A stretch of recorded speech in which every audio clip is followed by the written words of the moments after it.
नमस्ते दोस्तों, मैं मिनल नेमा आज आप लोगों के बीच में एक बहुत ही इंटरेस्टिंग और नॉलेजेबल सेशन को लेकर आप लोगों के बीच में उपस्थित हुई हूँ। दोस्तों, हमारा शरीर जो है वो प्राण से चलता है।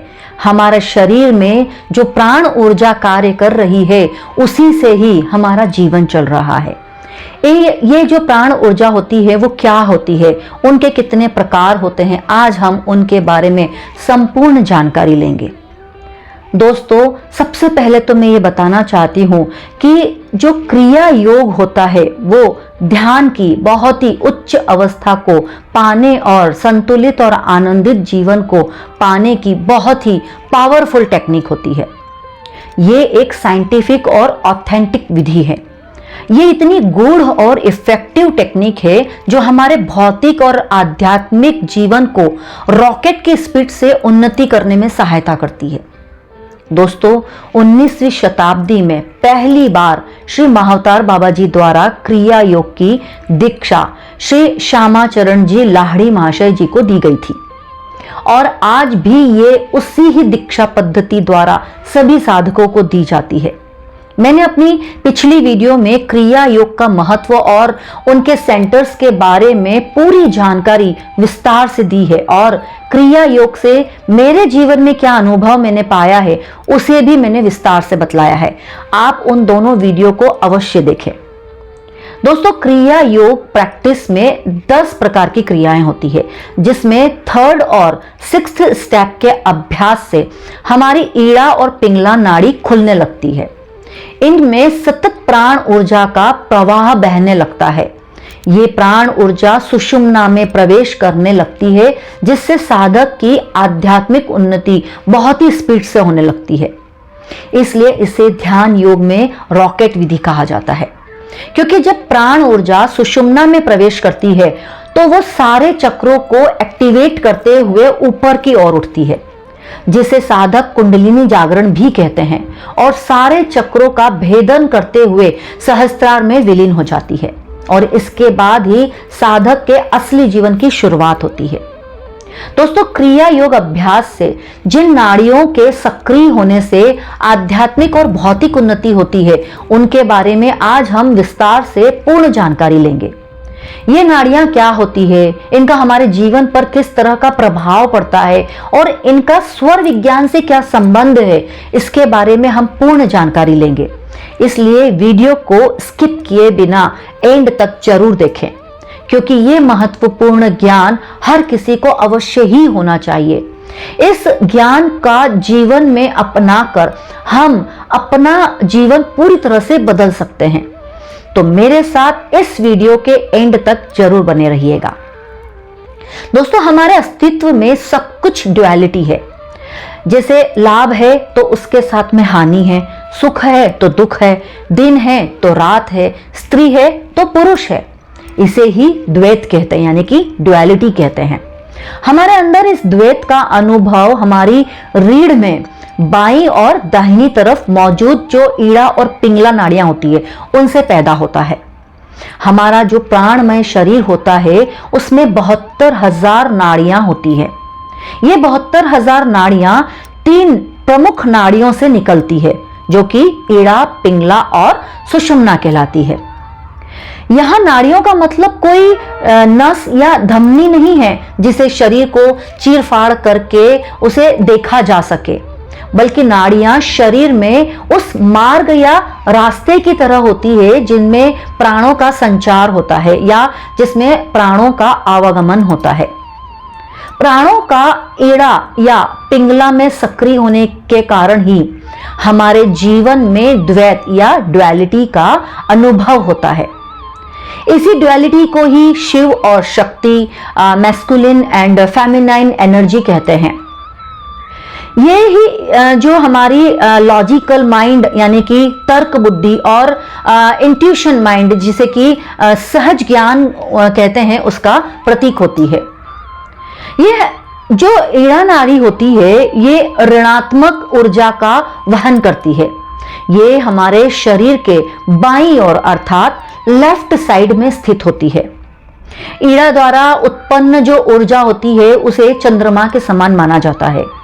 चंद्रमा मन का और शीतलता का यानी कि ठंडक का प्रतीक होता है, अतः इसे चंद्र नाड़ी भी कहते हैं। इसकी प्रकृति शीतल, विश्रामदायक यानी कि एकदम रिलैक्स और चित्त को अंतर्मुखी करने वाली मानी जाती है। इसका उद्गम स्थान मूलाधार के लेफ्ट साइड से होता है। चंद्र नाड़ी या ईड़ा नाड़ी फीमेल या फेमिनिन एनर्जी होती है, जो शक्ति अर्थात माँ पार्वती, दुर्गा, काली या अन्नपूर्णा की प्रतीक होती है। हमारी नासिका के बाएं छिद्र से श्वासों का आवागमन होता है तो वो ईड़ा नाड़ी सक्रिय मानी जाती है और स्वर विज्ञान में इसे चंद्र स्वर कहा जाता है। स्वर वैज्ञानिकों ने यह निष्कर्ष निकाला है कि विवेकपूर्ण, अधिक गंभीरता और बुद्धिपूर्वक कार्य तथा मानसिक कार्य चंद्र स्वर में किए जाना चाहिए, जैसे कि विवाह है, व्यापार है, घर बनाना है, कोई ज्वेलरी खरीदना है, या कोई शांति अनुष्ठान या कोई यज्ञ करना है, मंदिर या भवन का निर्माण करना है, या कोई दूर देश की यात्रा करना है, दीक्षा या कोई मंत्र का ग्रहण करना है, या यौगिक क्रिया करना है, इवन तो कोई मेडिटेशन भी करना हो। ऐसे कार्य जो कि स्थायी है और लंबी अवधि वाले हैं, उन्हें चंद्र स्वर के चलते आरंभ किया जाए तो वो बहुत ही शुभ परिणामदायक होते हैं। चंद्र नाड़ी शीतलता की प्रतीक होती है, अतः ये शरीर में ठंडक, शांति और स्थिरता प्रदान करती है। यदि ये अत्यधिक समय तक लगातार चलती है तो व्यक्ति को वात से संबंधित रोग होने की संभावना हो जाती है। सर्दी, जुकाम, कफ, बीपी लो होना, ऐसी शिकायतें होने लगती है। इसलिए यदि समय समय पर स्वर को बदल दिया जाए तो रोग से मुक्ति मिलने लगती है। स्वर को आसानी से बदला जा सकता है। यदि आपका चंद्र स्वर लगातार चल रहा है तो आप यदि बाईं करवट लेकर सो जाते हैं तो कुछ ही देर में आपका दाहिना स्वर यानी कि सूर्य नाड़ी खुल जाएगी, जिससे कि आप स्वरों में सामंजस्य बैठाकर लंबी आयु को भी प्राप्त कर सकते हैं और बहुत सारी प्रॉब्लम से बाहर आ सकते हैं। उसी तरह दोस्तों, पिंगला जो होती है वो धनात्मक ऊर्जा का संचार करती है। ये शरीर के दाहिने यानी कि राइट साइड में स्थित होती है। ये सूर्य का भी प्रतीक होती है, इसलिए इसे सूर्य नाड़ी भी कहा जाता है। सूर्य अग्नि का वाहक होता है। ये शरीर में जोश, ऊर्जा और श्रम शक्ति यानी कि शारीरिक मेहनत, उत्तेजना यानी कि एक्साइटमेंट और आवेश का वहन करती है, जो चेतना को बहिर्मुख यानी कि एक्सट्रोवर्ट बनाती है। पिंगला का उद्गम स्थान मूलाधार के राइट भाग से होता है। सूर्य नाड़ी या पिंगला नाड़ी पुरुष प्रधान अर्थात मस्कुलिन एनर्जी वाली होती है, जो कि शिव का प्रतीक होती है। हमारी नासिका के दाहिने छिद्र से सांसों का आवागमन होता है तो पिंगला नाड़ी सक्रिय मानी जाती है और स्वर विज्ञान में इसे सूर्य नाड़ी कहा जाता है या सूर्य स्वर कहा जाता है। ऐसे कार्य जो शारीरिक श्रम से संबंधित होते हैं वो सूर्य स्वर में शुरू करने से सफलता प्राप्त होती है। ऐसे कार्य जिनमें उत्साह, उमंग, जोश और एक्साइटमेंट एनर्जी की ज़रूरत होती है, उन्हें कार्यों को सूर्य स्वर में करने से उत्तम परिणाम प्राप्त होते हैं। सूर्य गर्म का प्रतीक होता है, जो हमारे शरीर में गर्मी अर्थात हीट बढ़ाने का कार्य करता है। इस स्वर के अत्यधिक सक्रिय रहने से शरीर में ऊष्मा बढ़ने लग जाती है, जिससे कि कई तरह के रोग होने लग जाते हैं, जैसे कि बीपी हाई होना, डायबिटीज़ बढ़ जाना, क्रोध की अधिकता, चंचलता हो जाना या मानसिक अस्थिरता। जब सूर्य नाड़ी से संबंधित समस्याएं दिखने लगे तो यदि आप चंद्र स्वर चालू कर देते हैं तो उससे रिलेटेड जो भी समस्याएं होती हैं वो आपकी ख़त्म होने लग जाती है, उससे तुरंत ही निजात मिलने लग जाती है। हमारे शरीर में जो भोजन पचाने का कार्य हमारी जठराग्नि करती है, जो कि अग्नि का प्रतीक होती है। तो ऐसे में जब भी हमें भोजन करना चाहिए तो हमेशा सूर्य नाड़ी के चलते हुए में भोजन करना चाहिए, जिससे कि खाना हमारा आसानी से पच जाता है।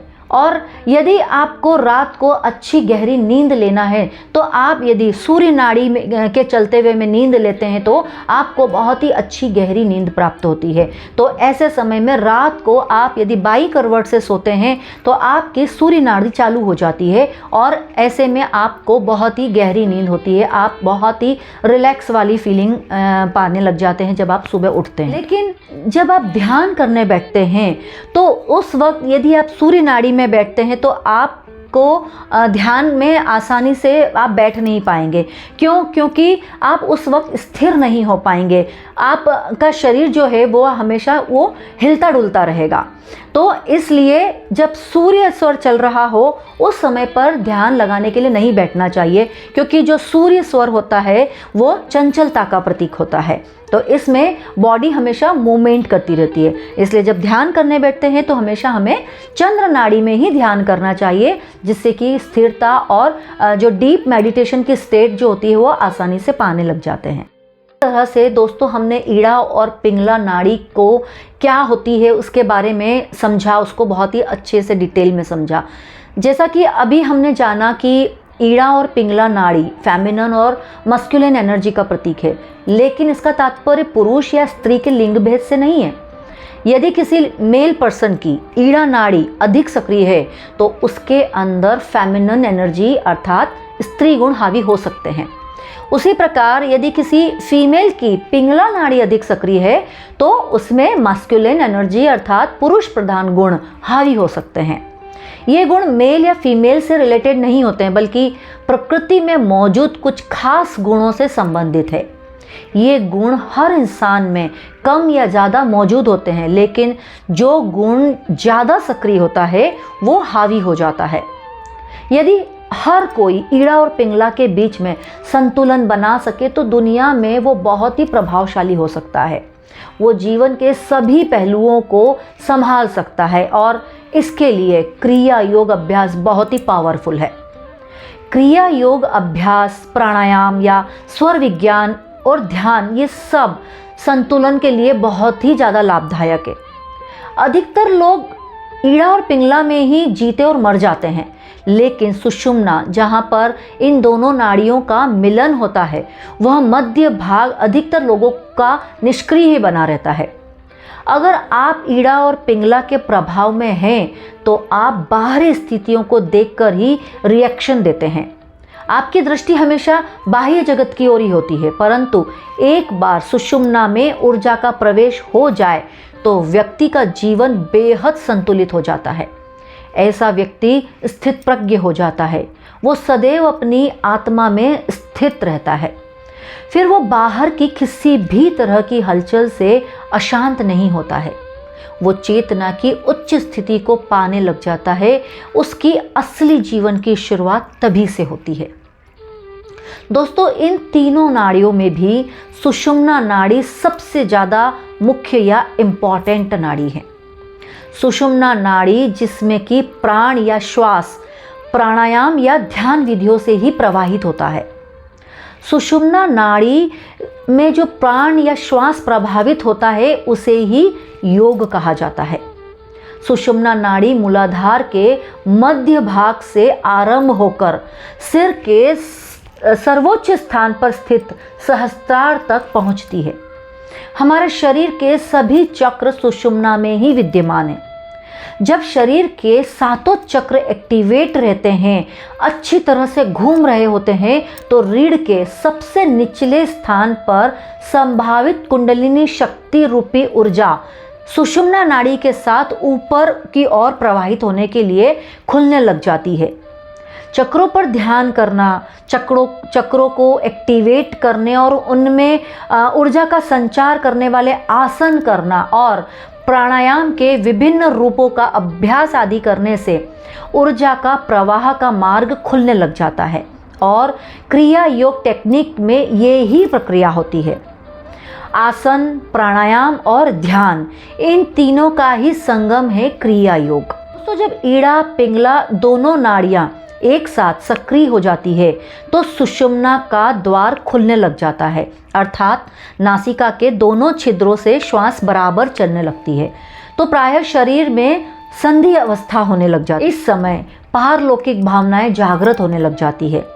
इस समय में ध्यान, परमार्थ चिंतन, ईश्वरीय आराधना के साथ में यदि मैनिफेस्टेशन किया जाए तो वो बहुत ही जल्दी सफल होने लग जाता है। उसमें बहुत ही जल्दी सफलता मिलने लग जाती है। ये काल सुषुम्ना नाड़ी का होता है। इस काल में मानसिक विकार दब जाते हैं और आत्मिक भाव का उदय होने लग जाता है। दोस्तों ऐसा नहीं है कि जो व्यक्ति ध्यान या प्राणायाम नहीं करता है उसकी कभी सुषुम्ना चलती ही नहीं है। हर व्यक्ति की 1 से 1.5 घंटा ईड़ा और फिर 1 से 1.5 घंटा पिंगला नाड़ी चलती है। जब एक नाड़ी से दूसरी नाड़ी में शिफ्टिंग होती है तब 2 से 3 मिनट के लिए सुषुम्ना एक्टिवेट होती है। ये हर साधारण इंसान के साथ होता है। जब व्यक्ति ज़्यादा से ज़्यादा ध्यान और प्राणायाम करता है तो ये जो सुषुम्ना का जो टाइम होता है वो बढ़ता जाता है। सुषुम्ना नाड़ी जब चलती है तो उस समय कोई भी भौतिक लाभ से रिलेटेड काम किया जाता है तो वो सफल नहीं होता है। तो इस समय पर कोई भी भौतिक कार्य नहीं किया जाता है।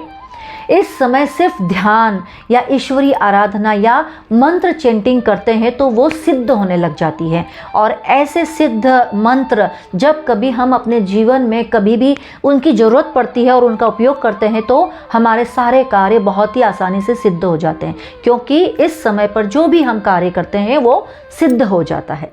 दोस्तों योग में ईड़ा को यमुना, पिंगला को गंगा और सुषुम्ना को सरस्वती कहा जाता है। इसलिए सुषुम्ना काल में जो भी वरदान या शाप दिया जाए वो सच हो जाते हैं। सुषुम्ना के टाइम पर सरस्वती जुबान पर बैठती है, इसलिए उस वक्त बोले गए शब्द सच हो जाते हैं। ये संधि काल दिन भर में कई बार आता है, 1, 2 या 3 मिनट के लिए। इसलिए बोला जाता है कि 24 घंटे में कभी भी अपनी ज़ुबान से ना कभी अपने लिए और ना कभी दूसरों के लिए बुरे शब्द नहीं बोलना चाहिए, क्योंकि पता नहीं कब सरस्वती आपके ज़ुबान पर बैठ जाए और वो सच हो जाए। दोस्तों जो नाड़ी सक्रिय रहती है वो एक्टिव प्राण ऊर्जा कहलाती है और जो नाड़ी या स्वर बंद रहता है वो डेड यानी कि वो मृत ऊर्जा कहलाती है।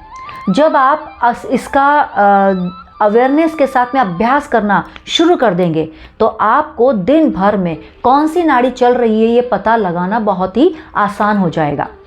जो स्वर चल रहा है उस एक्टिव एनर्जी के साथ में काम की शुरुआत की जाए तो काम बहुत ही आसानी से सफल हो जाता है। जैसे चंद्र स्वर चल रहा है तो घर से निकलते समय आप बायां पैर सबसे पहले बाहर रखते हैं तो आप जो भी कार्य करने के लिए आप जो बाहर निकल रहे हैं आपने उस काम के लिए अपनी एक्टिव प्राण ऊर्जा दे दी, जिससे कि आप उस काम को अवश्य सफल कर पाएंगे। ये बहुत ही इफ़ेक्टिव टेक्निक है। उसी तरह से सुबह उठते समय जो स्वर चल रहा हो वो पैर सबसे पहले यदि ज़मीन पर रखते हैं और फिर दिन की शुरुआत करते हैं तो आपका दिन बहुत ही अच्छा गुजरता है, बहुत ही पॉजिटिव एनर्जी के साथ में गुजरता है, क्योंकि हमने उसको पॉजिटिव एनर्जी यानी कि पॉजिटिव प्राण ऊर्जा दे दी है। दोस्तों ऐसी बहुत सारी जानकारियाँ स्वर विज्ञान में उपलब्ध है। स्वर विज्ञान अपने आप में ही बहुत ही गहरा और रोचक है। तो इस तरह से दोस्तों मैंने ईड़ा, पिंगला और सुषुम्ना नाड़ियों के बारे में संपूर्ण और महत्वपूर्ण जानकारी देने की पूरी कोशिश की है, जिसको जानकर हम अपनी आध्यात्मिक और भौतिक उन्नति को बहुत ही स्पीड से कर सकते हैं। और इसके लिए क्रिया योग की दीक्षा जरूर लेना चाहिए, क्योंकि क्रिया योग में हमारी जो प्राण शक्ति है वो बहुत ही स्पीड से ऊपर उठने लग जाती है और वो हमारे आध्यात्मिक और भौतिक उन्नति करने में बहुत सहायता प्रदान करती है। क्रिया योग की दीक्षा लेने से आप ना सिर्फ 3rd डायमेंशन बल्कि 5th डायमेंशन में भी शिफ्ट होने के लिए अपने आप को तैयार करते हैं। तो इसलिए यदि आप लोगों ने क्रिया योग की दीक्षा नहीं ली है तो मेरी पिछली वीडियो में ज़रूर देखिए, वहाँ पे सेंटर्स को अपने जो नियरेस्ट सेंटर्स हैं उसको सर्च करके क्रिया योग की दीक्षा जरूर लीजिए। लेकिन यदि आप अभी उपलब्ध नहीं है क्रिया योग आपके लिए तो आप चक्र वाला मेडिटेशंस या आनापानसती ध्यान करके और प्राणायाम को अपने जीवन में अपनाकर ईड़ा, पिंगला और सुषुम्ना को एक्टिवेट करने के लिए प्रयास कर सकते हैं। दोस्तों आशा करती हूँ कि मेरी ये वीडियो आपको ज़रूर लाभदायक लगी होगी और आप इससे ज़रूर फ़ायदा उठाएंगे। आपको यदि मेरी वीडियो पसंद आई है तो आप इसे ज़्यादा से ज़्यादा अवश्य शेयर करेंगे और ध्यान करिए और ज़्यादा से ज़्यादा लोगों को ध्यान सिखाइए, क्योंकि हमारी लाइफ का सबसे ज़्यादा इम्पॉर्टेंट, सबसे ज़्यादा मुख्य उद्देश्य यही है। ध्यान के द्वारा हम अपनी चेतना को बढ़ाएं और हर किसी की चेतना को बढ़ाने के लिए सहयोग करें, ऐसी मैं आप लोगों से उम्मीद करती हूँ। मेरी अगली वीडियो में मैं फिर से एक नए कंटेंट को लेकर आप लोगों के बीच में उपस्थित होंगी। तब तक के लिए थैंक यू।